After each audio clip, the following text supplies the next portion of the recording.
Getting another video going here. Last video was the cross member install. This time we're going to get the rad and the condenser mocked in here. I got the rad here, I got the condenser back here, so I'm going to make all this fit.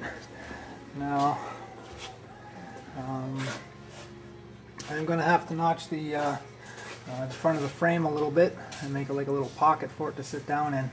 Then I'll make a mounting bottom for it for the rubber to sit on, and then a couple brackets for the top.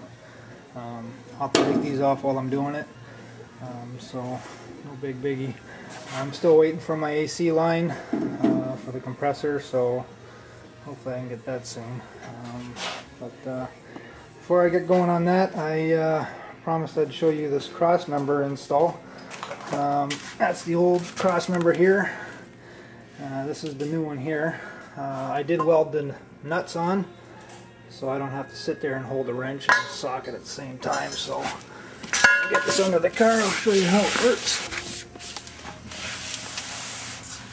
Alright, sorry about the shadow, but that's the one of the mounts that I made welded to the frame. And then you can see the other one sitting there. So this guy just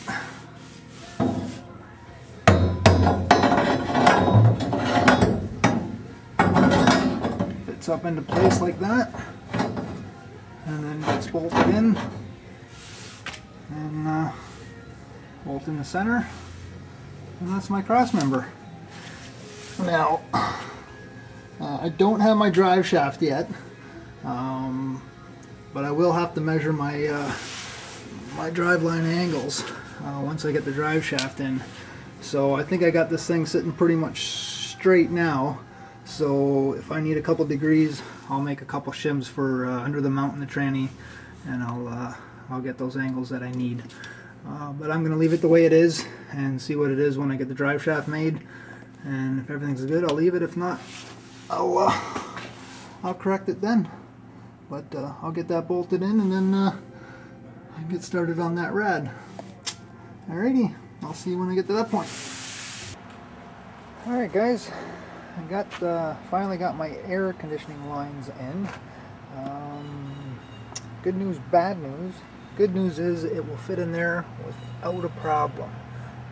There's enough material cleared out of the way for it to fit. Bad news is these little dowel locators here that slide into the compressor prevent me from installing the AC line with the compressor in the car.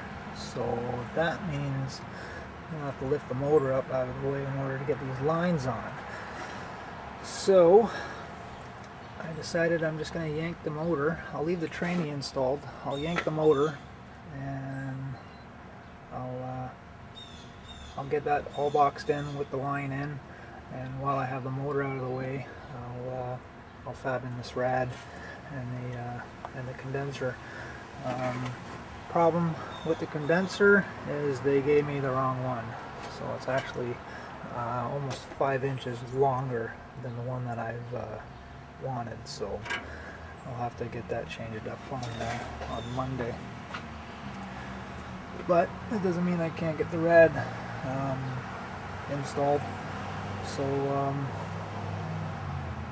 that's what I'll do. I'll get this motor out again and get working here. Alright, I'll show you when I get to that point. Okay guys, got the motor out. I got the transmission left in there. Bolted the AC line to the compressor. So now what I'm going to do is might as well do the second part of this AC install before I get the rad done. Get that all boxed in and closed up. So I'm going to do a dry fit with the engine and compressor with the line on it, and if it all clears, then I'll start boxing that in. Alrighty, I'll show you when I get to that point. Alright guys, I got the everything installed here. I don't know if you can see down in there, but everything clears. I have no rubbing problems at all. around the back. So now to start finishing my templates and get that boxed in. So I'll pull this motor back out and get that done. I took some measurements while it was in there and made it some locating points where the compressor is while I have it out, so I can I know where to put the closeout panels. So alright, I'll show you when I get it back out and get some metal cut out for it. Alright, got the motor back out. I got a couple of these templates made up. This one will fit up inside here, like that. And then I made this one that'll run across the bottom section, something like that. So I'll close in a little bit right here and then finish off up here. Before I weld this plate in here, because not that this bolt was easy to get to before, it's going to be physically impossible to get to now.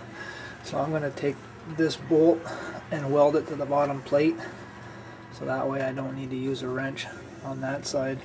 The other ones I can keep loose because I can get access to them, but this one here is a pain in the ass without the modification, so I can imagine it's going to be 10 times worth with this plate blocking the hole. So I'm going to get this grinded up, get it cleaned, and then I'll have a good base to weld to. So I'm going to get the first two plates in, and then I'll make up a couple more pieces, get them tacked together, and then I'll do a dry fit, and if everything clears I'll weld it all in. And I guess this is part 2 of the AC install. I haven't done anything with the rad yet, so but I guess that's going to be another video. Anyways, I'll show you when I get. Alright guys, I got it somewhat boxed in. A couple more little pieces I got to make, but I think I'm going to do a dry fit first and then get all that welded in before I finish off those 2 little pieces there, or 3 little pieces there. So hopefully that'll work, and then I won't have to put it in, take it out anymore, other than when I'm ready for teardown. So, alright, I'll get the motor back in with the compressor, and we'll take a peek on what that looks like. Alright, until then. Alright guys, I got this all back together here, and looks like everything around is clearing. So that's pretty good. Show you down in this area here. A little bit lower would be better. So I don't know, it's hard to see without light, but everything is clear. And I was actually looking at this thing, and if I cut this over a little bit more and come up and then reinforce the backside, I may have enough room to be able to remove this compressor while the engine is still in. So maybe I'll give that a whirl. But if not, then I'm not too worried about it. But that would be nice, not having to take the engine out each time you gotta change your AC compressor. But these GM ones are pretty good. They don't fail too often. So, but all of them are bolts except this one over here. It's a stud with a nut. So once you get the nut off, you can just probably spin that off enough and then take it out with the compressor. So yeah, I'm gonna try that, but I'll finish welding that box and plates there really good first, and then I'll play with that a little bit. But alrighty, I'll get that back out and get that welded up, and I'll show you guys after. Alright, see you in a bit. Alright guys, I got it all boxed in. Everything's welded good. I'll clean up the welds with a grinder when I break the car down and get the frame all disassembled. I still got to weld underneath the engine plate there. So, but other than that, I guess the next video I show you will be the rad install, considering I didn't get it installed in this video. But I'm happy I got the AC all fit, lines fitting, and everything's good there. So I'll cut this one here and show you guys on the next one the rad. So till then, thanks for watching.